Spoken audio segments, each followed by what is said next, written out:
Hello and welcome to today's LinkAbility webinar, where we're going to be looking at LinkedIn's new features. We're going to be looking at some changes to some existing features and a check-in on some latest research that talks about best ways to use LinkedIn in your marketing. I'm Lynnaire Johnston, the Word Wizard, and I am a LinkedIn coach, trainer, marketer and profile writer. I'm the author of LinkAbility for powerful strategies to maximize your LinkedIn success, and I'm the creator of the newly launched LinkedIn LinkAbility membership site for people who are serious about using LinkedIn. Today we are going to look at new features on LinkedIn in this last quarter. We'll be recording today's webinar, and at the end I'll be answering any questions that people might have about things that I have raised today. So please feel free to put your questions into the chat, and we'll be having a look at those at the end of the presentation. We are sending out tomorrow to those who've registered and are unable to join us personally, or even who are joining us today personally, and thank you for making the time to be here, the replay of the webinar so that you are able to look at it again at any time that suits you. Now, we've got a lot to cover today, so why don't we get started? First up, I've divided today's webinar into three sections. The first is the new features that LinkedIn has launched in the last 3 months. Now, LinkedIn is very keen on providing new features every quarter, usually towards the end.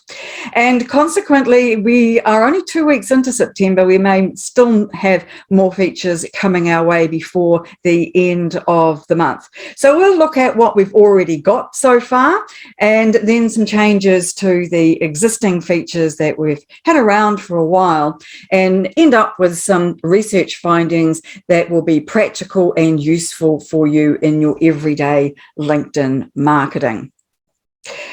The new features that have arrived in the last quarter are these that you can see on the screen. Well, there are more, to be fair, but these are the ones that I think that are most important to most of us and will have the biggest impact on our LinkedIn marketing in general. Now, you may not have all of these because some of them are still being rolled out. And in fact, I only received dark mode this week. So you may still be in the process of getting these. They don't get rolled out in a geographical way or in any other way that you might think is logical laid there one day when they weren't the day before. So it's important sometimes just to keep on checking on them. Although I have been interested this month to see that LinkedIn has sent me 2 emails about the new features being available to me, and that's never happened before. So perhaps that's a good sign that we're going to be getting more information about what's going to be coming down the pipe for us. So let's get into these new features. The first one, and the one I'm most excited about, is 5-star reviews. Now, we'll look at how these display in just a moment, but I wanted to mention just a few things about them first so that you know what they are and where they sit. You'll find 5-star reviews in the providing services section at the top of your profile. Now, you are able to send 20 invites to clients for review per calendar year. These sections, or this providing services section, has its own URL, which you can then copy and use elsewhere in your marketing. So, for example, if you want to share it with someone who might be thinking of doing some work with you, if you share the URL, it might entice them to say, yes, look at all these fabulous 5-star reviews. When you send someone an invite to review, it shows up in their notifications. Now, it's worth knowing that in fact, people can't just write you a review, you have to invite them. And I think that that's a very good move, because nobody wants 1-star reviews. We all want 5-star reviews. So choosing who you invite to review you is a very good idea.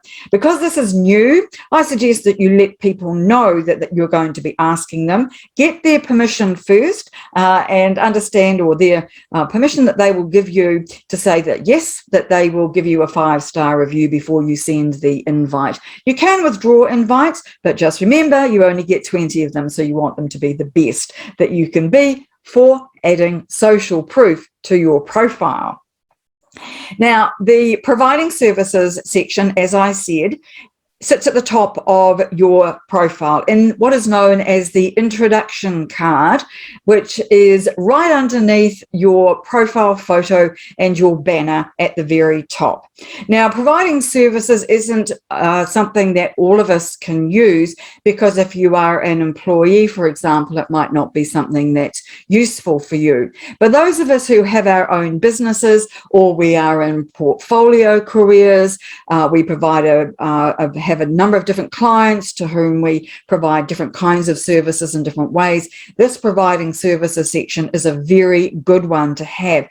Now, it's been around for a little while now, but the review section is very new. In fact, most people have only had that for the last few weeks, and some people still don't yet have it. You will see that underneath that example of where it sits, I have just put another image of the notification. When you send an invite to somebody, it shows up in the notifications and you can leave them a review. So that's another good reason why you need to let somebody know that you're going to send them an invite, because notifications can come and go very quickly. Now, how do they display on your profile? Well, they display like this. You choose one of the services that you have already nominated for your providing services. You ask the person to review you on the basis of that service, and you can see that the services sit up here under the reviewer's name, and I have chosen here some different ones that people can review me for. They've all given me 5-star reviews, and they have then written around 500 characters about working with me. Now, this is ideally where you want someone to say something very specific about what it was like to work with you, the results that they got from working with you, how they enjoyed it, what your best qualities were, that kind of thing. And so it's really useful to have these, I think, displaying on your profile, because as I say, not only do they sit there in providing services at the top of your profile, but you can then, as I've done here, you can take a screenshot of it and use it elsewhere. Now, I did try to use the URL as a link on the featured section of my profile, but that didn't display very well, unfortunately. So if you do want to put all your 5-star reviews on your featured section, you'll need to do that as an image. Now, the second of the new features is image controls on posts. So when you upload a post that has an image attached to it, as you can see in this example here, there is an opportunity to use a lot more functionality to make your picture look even better. So, for example, you can zoom in on the photo, and you can see that that might be quite useful in this example where the photo is just a bit too large for the screen. You can straighten it if it's not sitting properly, crop it. There are a number of different kinds of filters to make it look better, and you can adjust it in various ways too. And on top of which, there are a whole load of other little buttons here for you to have a play with when you want to improve the photos that you have got. Now, most of us use Canva or perhaps Publisher or another image program to work with our images, but now you can do it all from inside LinkedIn. Another new feature that I'm really enjoying are video calls. You know, when you're having a DM conversation with somebody and you're swapping messages backwards and forwards, and you realize that maybe it would be better if one of you picked up the phone? Well, now you can do that on LinkedIn, within LinkedIn, but as a video call. And in the last 18 months, they've all become much more used to having video calls with people on Zoom or Teams or other platforms. And so it's quite common to do that now. So being able just to quickly and easily move from a written message into a video is a really good way of being able to use the platform, I think. And you aren't just stuck with one option. There are several options that you can choose from. Now, I would caution use of this, however, because you don't want to use it in a way where it is not mutual. So if you're having a conversation on a direct messaging with someone on LinkedIn and you want to take it onto a video call, ask them first. And this is particularly important if it is a situation where you want to move it into more of a sales orientation. You want to make sure that somebody doesn't go, oh, I don't want this at all, and dismisses it altogether. So how do you do a video call? It's very simple. In the direct messaging area, you'll often see this prompt from LinkedIn, which doesn't come up all the time, but is often there when you are exchanging messages with somebody. And so when you click on Create Video Meeting, which is below the last message that you might have sent or received, it comes up with this screen here. You can either make your video call right now, so an instant meeting, or you can organise it for later. You also have an opportunity of different providers, so you can use it, the LinkedIn the internal LinkedIn video meeting service, which I haven't yet found was terribly satisfactory, or select a different provider. When you select a different provider, this is what comes up. So you get a second chance to do it within LinkedIn. You can then choose Teams, or you can choose Zoom. Now, I think that this is probably the beginning of more functionality around videos in general. And so this is the first stage of a process to move towards greater functionality around videos. Videos are becoming more important in terms of publishing content. And now, of course, we can do them within the platform. We've been able to do it via our mobiles for a while, but now you can actually do it on desktop as well. So this is a great innovation, I think. Dark mode arrived for me just this week. Not everybody yet has it, but it is being rolled out around the world. You can see that what happens with dark mode is that it reverses all the text. So instead of having a white background with dark text on it, everything is on a black background with white text. Now, designers love it. And people who use dark mode on other platforms will be very pleased to be able to have an opportunity to use dark mode on LinkedIn as well. Now, I'm a writer first and foremost, and so I don't find this as easy to use. And I find that white text on dark background is often a barrier to readability. So I won't be using this myself, but I know that a lot of people are very keen to see it, and there is certainly some indication that it might help, might be easier on the eyes, particularly if you're working in a darkened room and perhaps don't want to disturb anybody who might be around you. So dark mode coming to LinkedIn near you. This is how it not only displays, but also how you find it if you want to turn it on and off. So you have three options. You have the device settings right up the top here. So that means it will follow what you have set up for the device that you are currently looking at. You can switch it between dark mode and light mode. So I've got light mode highlighted in this image or screenshot, and dark mode in the one below. You can see there's quite a difference, and it will one of those will appeal to people more than others, and there'll be a whole group of people who just like to switch between the two.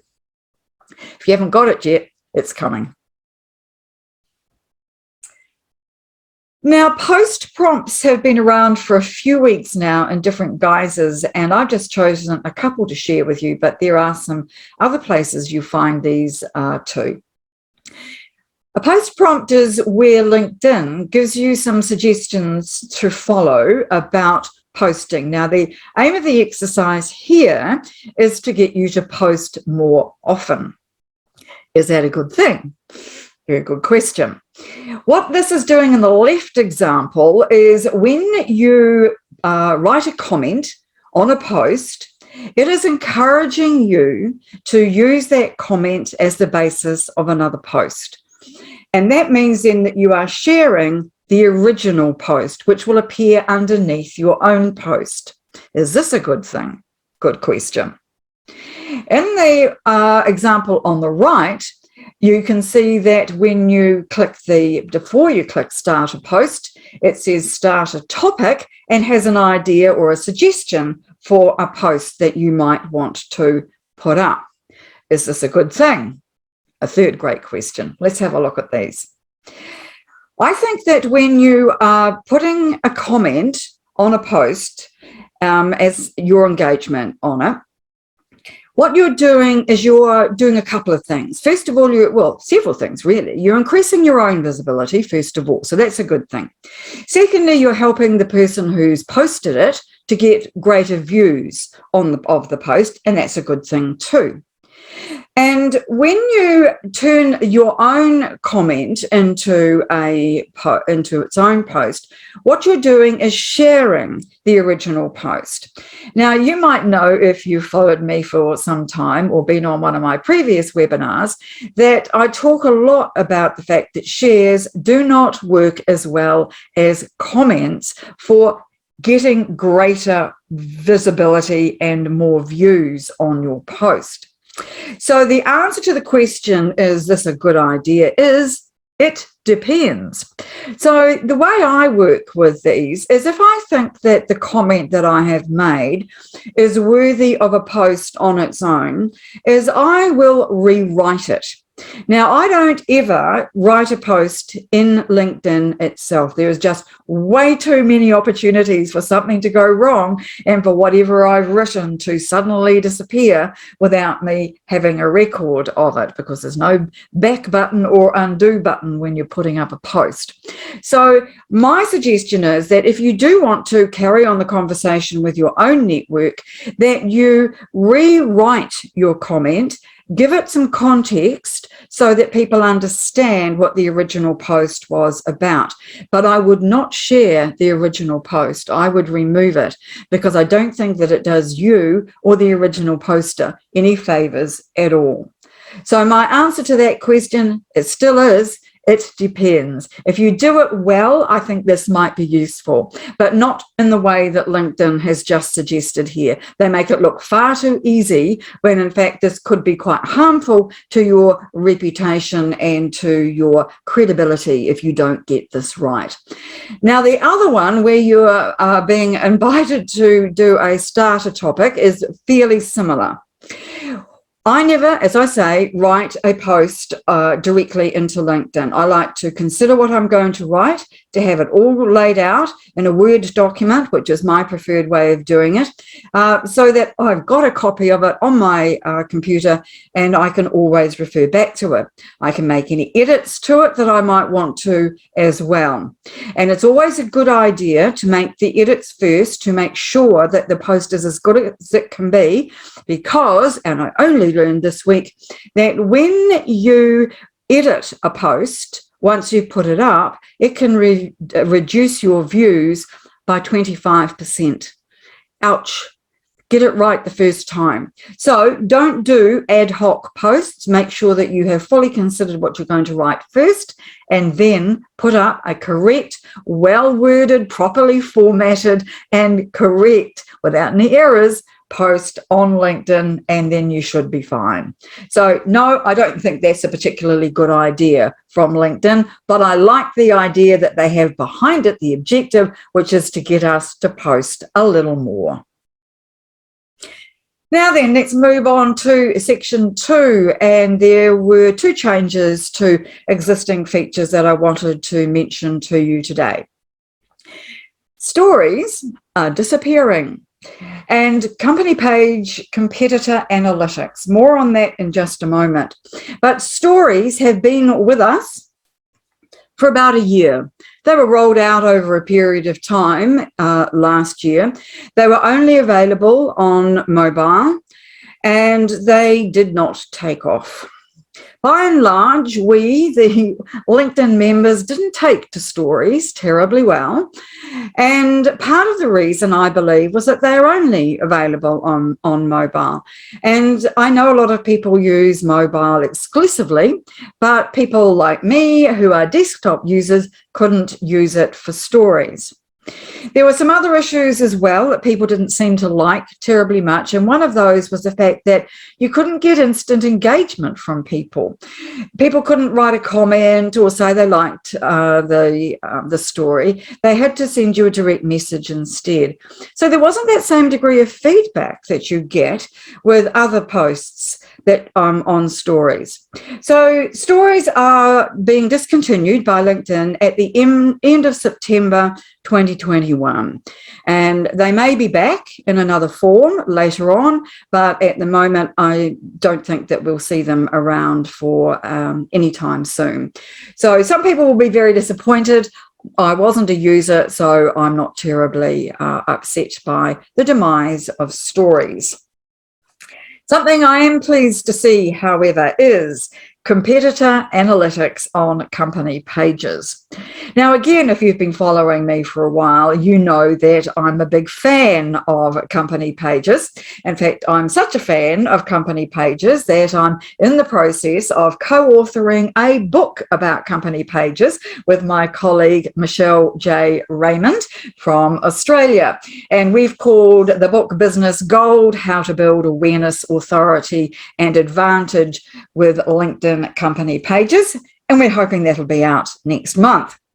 So company pages, we believe, are increasing in importance for just about everybody on LinkedIn. There is a lot more functionality. LinkedIn is putting a lot of effort into company pages, and we're seeing a lot of new things coming to company pages. One of those, for example, this year has been the addition of articles to the post-publishing lineup. So that's really a good thing. There have been a lot of others as well. But this particular one is all about analytics, and if you're a numbers person, you might like this. And it's analytics about pages. There have been analytics for a while around post performance, but not about the performance of your page. So here's how it works. You can choose up to 9 competitors. Well, they don't have to be competitors. They can be anybody that you want to benchmark yourself against. And it will give you metrics on your follower number, your page follower number, and on your organic content. So let's have a look at how that works. So this is the follower metrics. Now, the green line is our company page, LinkAbility, and it is in a list with other people who do similar work to me and who are people who also talk a lot about LinkedIn. As you can see, this talks about the total number of followers. In the middle here, total followers. This is for the last calendar month, and you can change the time period that it will give you the numbers for. So this is for the last month, and you can see it's got here the total followers and the new followers just for the last month. So the total followers for the page and the new followers in the last month. And it will automatically rank by the highest to the lowest. So as you can see, our page is sitting in there at number 2. Now, that is a good metric to have because it shows you how fast your page is growing and whether you are up to speed on this or whether you could be doing more to be having people follow your company page. And the second one is organic content. So these are your posts. And again, you can see that the green line is our page. Here we fall to number 3. And we are behind our friend Michelle, who is at number 1 with total engagements that exceed everyone else on this list. She's doing extremely well with her company page, and that's because she's a company pages specialist, and she puts out a lot of really good quality content, as we should all be doing on our company pages. So this is a really useful benchmark of how your page is performing with the posts that you put out against people that you have chosen to measure yourself against. Now, I think these are really great metrics to keep an eye on. And of course, if you've got a company page, they're absolutely free. Now, the last area for today we're going to talk about is LinkedIn research. And first of all, we're going to be looking at some of the new research by the Dutch social seller Richard van der Blom. Now, Richard every year puts together a very comprehensive report about research that he does into thousands of LinkedIn posts. And he compiles that research and kindly makes that available to everybody. Now, this is not coming out until the end of the month, but he's kindly given us a few sneak tips as a preview, and I've chosen a few of those to share with you today. The first is hashtags. Well, hashtag best practice jumps up and down every few months. So currently, Richard tells us the optimum number of hashtags to have per post is between 3 and 5. Last time he talked about this, it was 5 to 9. Before that, it was 3. So you can see it jumps all around like a kangaroo. However, 3 to 5 posts, hashtags per post is a good number to have. Now, what should they be? One of them is a very good idea to have your own so that people can follow your hashtags and see your posts in their feed. So consequently, for example, I have a LinkAbility hashtag. You should then have an industry hashtag that has masses of following. So maybe hundreds of thousands or even millions of followers. So it could, for example, be something like sales. Something is very generic. And then the third one should be something that is relevant to you or your industry, or even potentially your post if you want to change your hashtag each time you post, because there's no problem with doing that. If you want to have more, then choose some more hashtags that have got big numbers, because that is the most useful for you in terms of getting greater numbers of views. Now, we'll have a look at these other ones as well. Now, have I done that, or have I just gone directly into that? Yes, I have. So the next one is see more. Clicking the see more button on somebody's post at the top right here is more value to them than you clicking on the like, which is also called a reaction, down the bottom here. So why is this important? And how is it important?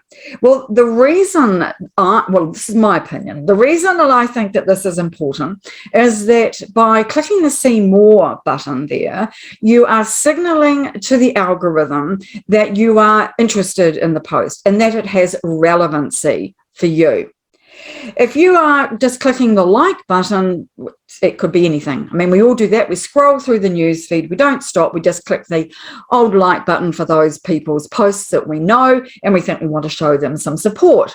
Well, it turns out that you can show better support for the person by clicking the see more button, which tells the algorithm that you are interested in the post, and it works on a dwell time factor. So if you stop to read it, then the algorithm will know that you have stopped scrolling, and it will give more weight and relevance to the post and other people's news feeds, thereby sending it to more people and helping their visibility. Does it help you particularly? Not so far as I can tell, but I'll be interested to see if that one emerges later on as a reason that it helps you as well as helping other people. Now, what does an ideal post look like? Well, according to Richard, it has 1,470 characters. You'll remember that recently LinkedIn extended the number of characters that were available in a post from 1,200 to 3,000. And that was a big difference. And people have really enjoyed that and are generally putting up longer posts, I'm finding. So now, Richard's saying, a post that has 1,470 characters will do better than others. This is his opinion based on his research. 3 to 5 hashtags we've already discussed. 1 image, well, now that there's a whole new range of image post and features or ways to be able to change images, then I think that this might be true. Now, I personally, and for our clients, we do not find that adding an image is useful to a post, and it can often hold back the views. For you, that experience might be different. Richard also says post at 9 a.m. On Tuesdays and Thursdays. Now, we do tend to do this, not necessarily at 9 a.m. because New Zealand is 2 hours ahead of the rest of the world. So if we post later on mid-morning, so between, say, 10 and midday, then we catch the Australian LinkedIn members when they are starting to look at their LinkedIn. And so Tuesdays and Thursdays are good days for posting, and those are the days that we use as well. So of those, I think I agree with 4 out of 5. I'm just not sure about the 5th one yet. Commenting is better than sharing. Now, I have already mentioned this, and this is something that Richard is talking about in a little more detail here, because he's using it in terms of where you have asked your employees or team members to share your company page posts. What he's saying here is that you get better value from that if you ask them to comment on the post instead of sharing it. And that's because shares don't do very well. So if you want people to see your company page posts, then you need to ask your employees to comment on it instead. He's also suggested that it's a good idea to comment on 10 posts a week. Now, I would definitely agree with this because engagement is one of the strategies that I talk about in my book. And it's a really good way to be able to get visibility and to enhance your credibility by commenting on other people's posts, particularly if they've got big networks. You want to be showing people that you have value added and worthy comments to make. This is not a comment that says great post and doesn't add any value. You're wanting to be sharing some extra information, asking a question, or making the conversation, developing the conversation or debate in some way. But if you're commenting on 10 posts a week, and for most of us that's only 2 a day, that's not an unrealistic number. So get started on posting, on commenting on people's posts. The next thing he suggests is that you should engage with the comments quickly. Now, what he means by this is that you need to reply to the people who have put comments underneath your post. And you can see in this example where Lizzie has written a comment on my post, I was able to respond to it within 19 minutes.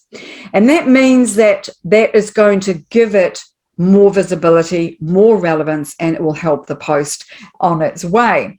Now, of course, this is not always possible. And so this is not really always how I work, because I don't sit and watch what happens to my posts after I put them up.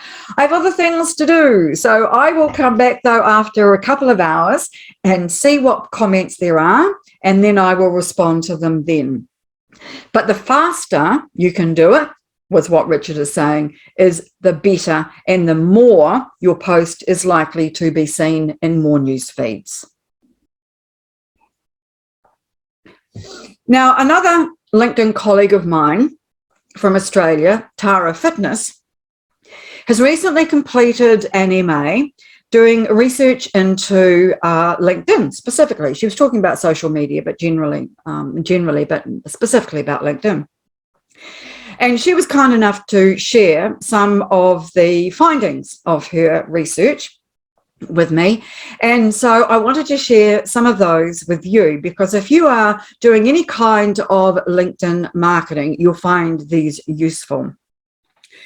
Now, what she has found in her research, and she interviewed a number of LinkedIn marketers, is that personal profiles are the bedrock. So you need to have a really good personal profile in order to be able to do really anything else on LinkedIn. Now, she talks about that specifically in terms of marketing and the sales funnel, but I'm extrapolating that out to be a little more general. Everyone who is on LinkedIn and wants to do any kind of marketing or promoting of what they do needs to have a top-notch LinkedIn profile. And no, that is not just having your CV on LinkedIn. You need to see it as much greater than that. She also found that LinkedIn's features are used in different ways by marketers, and I'm one of those people. I definitely do this. And an example is that in my name pronunciation feature, which sits right next to my name at the top of my profile, is I mention the fact that I'm the author of LinkAbility. You have 10 seconds there. My name doesn't take 10 seconds to say, so I've used it as an opportunity to tell people just one thing that I do. Another example is in the contact info, which is also at the top of my profile. I don't have a street address for my business, and so I use the address section to list my services, so that if somebody goes to my contact info section, they can see the different things that I do. So those are two examples of using LinkedIn in different ways than LinkedIn intended, and they're not contravening any rules at all. They're just showing a bit of initiative and innovation. Tara says that if you are a marketer, then you are more likely to be wanting to use a paid account to identify your target audience than those who just have a free LinkedIn account. And that's because it gives you greater search functionality. And there are two levels of this for general LinkedIn users. And one of those is the premium account level, and one is Sales Navigator. Now, there's quite a difference in the cost between the two. And so people who use a premium account are able to certainly do searches, but they're not able to save the searches. So for general users, Sales Navigator is mostly used for that. And we found that extremely useful to be able to help us find people to connect to and to begin building a valuable relationship.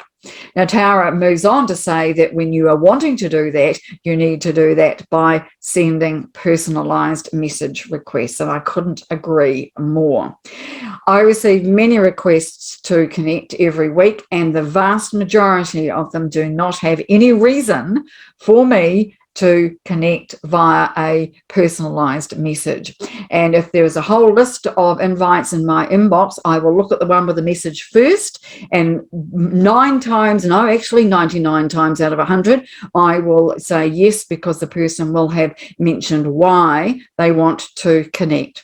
If there's no personalized message, I'll look through the requests and see whether or not, first of all, I think it's a real invite and the profile is a real one. And then once I have looked at it, I'll make a decision on whether or not I think that they will add value to my network. And I wrote a post about why sending a message request is really important in a post just this week, and how people look at those messages a bit like I do to decide whether to connect or not. And then the final one is to provide content that has value and grows trust while developing thought leadership. And this is, I think, right at the heart of publishing quality content on LinkedIn, and is why I earlier suggested a bit of caution with using some of those post prompts that LinkedIn suggests, because if you're going to do these things, provide value, grow trust, and develop thought leadership, then just pushing out any old posts that might have lots of errors in it and doesn't say a great deal really isn't going to do you any good. It's not going to help your reputation, and it's not going to develop that trust that you want people to have in your knowledge and experience and ability. So I would urge you to follow Tara. She puts some excellent content out on LinkedIn, as does Michelle J. Raymond. And if you're interested in following other people who have content about LinkedIn, then they are very good people to follow. So these are the things that we have a looked at today. The new features, that's the 5-star reviews, image controls, video calls, dark mode, and post prompts, and changes to existing features, the demise of stories, and page analytics. So that's company page analytics. And we've looked at some research findings. Now, all of these things, I believe, will help you with your LinkedIn marketing, however you decide to do that or however you are doing that. And we have another way to be able to help you, and that is through our new LinkedIn membership site. Now, as I said earlier, this is a place for people who are serious about LinkedIn to go to use to find out lots of information about how to use LinkedIn better in their own marketing. Now, the site is based on what I call the 3 C's. So that's content, and we have more than 100 pieces of content on the site already, and we are updating and uploading new content all the time. The second C is community. We're building a community of like-minded LinkedIn members who might want to network with each other, get to know each other, and have a place where they can privately ask questions about LinkedIn and get help from the LinkAbility team. And the third is coaching. The third C is coaching, group coaching, where we will be once a month working online on Zoom with people who want to know more about LinkedIn. And for that, we're going to be taking one topic a month, and we're going to be then talking about that and inviting people to ask questions directly of us and find out the answers to those questions to help them with their LinkedIn. So please pop over to wordwizard.co.nz/membership, where you'll find out a little bit more about what the site is all about and what you can find there. And you can have a look at our frequently asked questions, because obviously you want to know more about it than I have just mentioned here today. But please take a moment to go and have a look at that, wordwizard.co.nz/membership. And finally, where else can you find out more information about LinkedIn? Well, please do connect with me or follow me on LinkedIn. And if you're connecting with me, then please do send me a personalized message and say that you saw the webinar. You are very welcome to follow our LinkAbility page, where twice a week, sometimes 3 times a week, we put up useful information about how to use LinkedIn well. And of course, there's my book, LinkAbility, 4 Powerful Strategies to Maximize Your LinkedIn Success. Now, that's available from all online bookstores and, of course, on my Word Wizard website as well. You're very welcome to buy it from there as well. Now, I'm so pleased that you've been able to join us today. And now I'm going to see what questions people have been asking throughout the webinar. And I'm going to start at the top and see what people have been asking here. So the first person, Sharon's asked, what are the differences between reviews and recommendations? And that's an excellent question, Sharon. Thank you so much for asking that. I think that one of the main things is that people are very used to reviews, right? So a 1 to 5 star review on Facebook, for example, is a concept that we're very familiar with. And so the starred reviews is something that has come from other platforms. Now, you don't give in a recommendation a rating like that. You just talk about the person, and you can talk about them in a bit more detail in a recommendation than you can in a review where you've only got 500 characters. Now, another difference is that reviews sit at the top of your profile and recommendations are at the bottom. However, reviews do sit one page in, so you've got to click on providing services to be able to see reviews, where recommendations just sit at in your profile there for everybody to see. So that begs the question, do you need to have both? I believe the answer is yes, because not everybody knows about the providing services reviews, for a start. And the second thing is that you can get a lot more than 20 recommendations. You can have as many as you like. The number is unlimited. And so you want to be building that kind of social proof as well. So I think I see them as having quite a different sort of a function.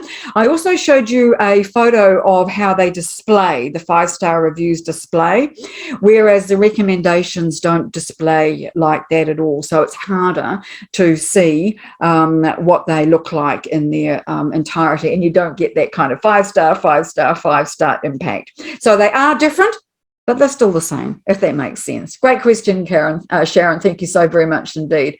So is it 20 invites per calendar year? We think so. We think so.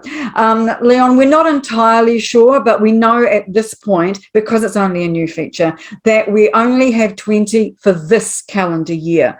Now, most of us are expecting that it will roll over to another 20 for the next calendar year, but LinkedIn may surprise us and give us more. Now, what does that mean? Does it mean that the 20 we've already got are going to disappear? We've got to start from scratch again? I hope not. I can't imagine that would be the case. But what I think is behind the limit on this is that it means then that you and I, as just perhaps smaller LinkedIn users, are not going to be outshone by bigger companies that could have hundreds or even thousands of 5-star reviews. So it levels the playing field, if you like. So the answer is we're really not sure, but all we know at this stage is it's 20 invites per this calendar year. Right, somebody says dark mode is more environmentally friendly, using up less energy to light up than your screen, and that is a good thing. Thank you for pointing that out, and of course that is something to note again about dark mode. And Leon's again asked, do you have to have creator mode turned on to see these features? And no, you don't. I don't have creator mode turned on my profile. I did, but didn't like the effect, so turned it off. So the answer to that is quite simply, no, you don't. Can you see where the see more button shows on your post? No, you can't do that, unfortunately, either. So it sits at the end of the third line. And so usually that's what the headline, then the blank line, and then the first line of your second sentence. So no, that generally you can't do that. But I think that it might be slightly different on mobile, and where you might have a few more lines, maybe that's up to 5. But sometimes I think these things depend too on the device that you're using and what size you might have the LinkedIn screen showing. If it's bigger, you'll probably see less, would be my guess. Does that mean longer posts are better than short? Absolutely. Long copy always outsells short copy every time. So the shorter your post in general, Unless you have a very big network, the less reach you're going to have, the less visibility you're going to have, because people aren't going to have anything to stop and read. Because if you remember that the algorithm is based quite considerably on dwell time, how long people stop and take to stop and read your post, then if there's not much to read, they'll move on really quickly. So definitely longer posts are better than short ones. Absolutely. And hello, Robin. See more button is at the end of the text to see more of what they've written. Absolutely, indeed. All right, now let me just check whether there's anything in the Q&As, and I don't think there are any over there. So let me just say again, thank you so much for joining us today. I've really enjoyed being able to find these new features and have the opportunity to present them to you. And a reminder that tomorrow we will have the webinar replay link to you via the email address that you used to sign up. So thanks so very much for watching today, and we'll see you on the next LinkAbility webinar.